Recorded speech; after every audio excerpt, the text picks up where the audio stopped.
Should a man ask a woman's father for his daughter's hand in marriage? I believe you should. You have to understand, I grew up in a Christian household. I remember it was this guy that liked one of my sisters. He went to my father. He said, he said, man, I was wondering, man, if I could take, I ain't gonna say her name. I was wondering. He said, hey, Mr. Jesse. He said, I was wondering if I could take such and such on a date. Now, I would admit, my pops was cool. He was laid back, like he was cool. Except when it came down, I'm not gonna say when it came down to me, he just expected more. Like flip.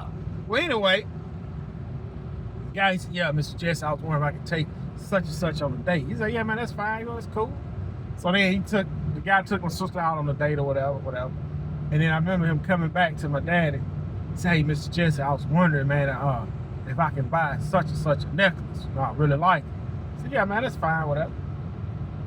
I really do believe if they would have gotten married, their relationship would have thrived.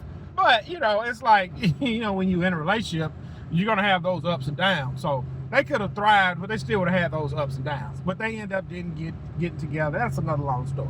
I remember introducing myself to my wife's father when I was dating. I remember coming to the house. He pulled up in the yard. I jumped out of the truck. I said, hey, Mr. Such and Such. I will say it night. Hey, Mr. Such and Such. So I'm here for you. I say her name. I'm here for Mrs. Gibson. No, I said I'm here for whatever. I got my wife's name on my arm. Johnny ain't putting y'all all in my business. He said, oh, you here for? I said, yeah. He said, what, you her new boyfriend or something? I said, man, I said if she would have me, I would love to be her boyfriend. Boy, he didn't do nothing to start laughing. And turns out of all of the men my wife and her sisters have dated, let's just say I was one of the great ones.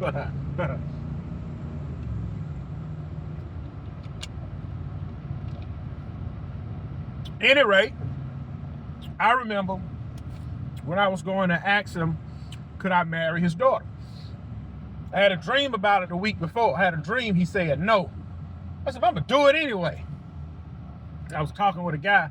He said, nah, man, you want her father's blessing. So I remember this clear as day. It was on a Sunday. I said, I called my wife. I said, hey, your pop's home? She said, I said, look, I need to talk to him. Well, I better meet her. She said, well, I can call her. Boom, look, I'm headed to New Orleans. I get to New Orleans. Well, she had called him. She was like, hey, Michael want to talk to you about something, which he probably already knew. Because, man, I was in New Orleans every weekend. I told one of my buddies, I said, I ain't going back. She ought to come down here and see me. He ended up calling me. Said, hey, man, where you at? I said, in New Orleans. I was missing work running to New Orleans. That was some of our funnest dates. When I would miss work on a Monday or a Tuesday, shoot to New Orleans, we'll go out to eat, catch a movie, go down to the Riverwalk. Those, I just wish I would have took pictures back then. Those were some of my funnest dates. Now, I don't have any pictures. I don't have it. Those were some of the funnest dates when I would miss work on a Tuesday or a Monday. Because you got to think, nothing was packed. There was no waiting on the restaurant. Everything was wide open. Like, those were some of the funnest times. Well, anyway, like I say, he's seen me, this man coming down here every weekend. I was buying my wife stuff, and he knew. So when she called him, she was like, hey, Michael said he wanted to talk to you about something. He was like, well, man, I'm on the job right now. No, because he worked a lot.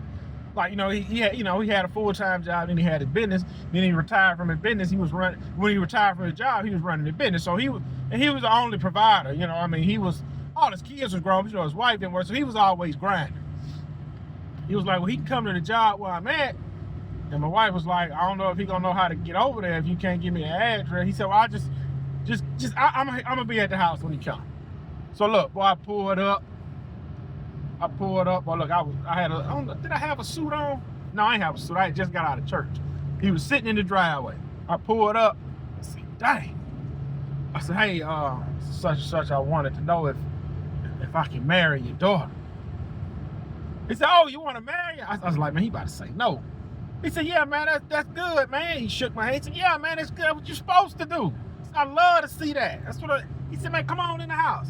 Listen, when I say no boy or young man has ever been in his house, no boy or young man has ever been in his house. I guess you said I was the first one. So when he said, yeah, I said, oh, that's it. I didn't tell my wife, but my wife kind of knew. She knew. And our friend was like, oh, yeah, if he coming down, if he driving away out here just to talk to your daddy, he want to marry you. And I remember that next week, I went to Kay's Jeweler, spent $1,800 on a ring that was on sale. She still got that ring today. It's actually a nice ring. Actually, boy, look, if I could go back, I should have bought that $7,000 ring. If I can go back. Now today, if I was to propose to a woman today, bro, I'd spend $6,000 on the ring. Because listen, it's different when you have. I'm admit that $1,700 went on a credit card. It went on a Kay's Jewelry credit card. I didn't have it. Like I ain't about to sit in front like, oh yeah, I had it. No, I didn't have it. I got a credit card. It was $1,700. The ring was like $1,700 for change. I don't even remember what the payment was, but I ended up paying it off. Like today, if I was to buy a $2,000, then we can go down there right now and get a $2,000 ring today.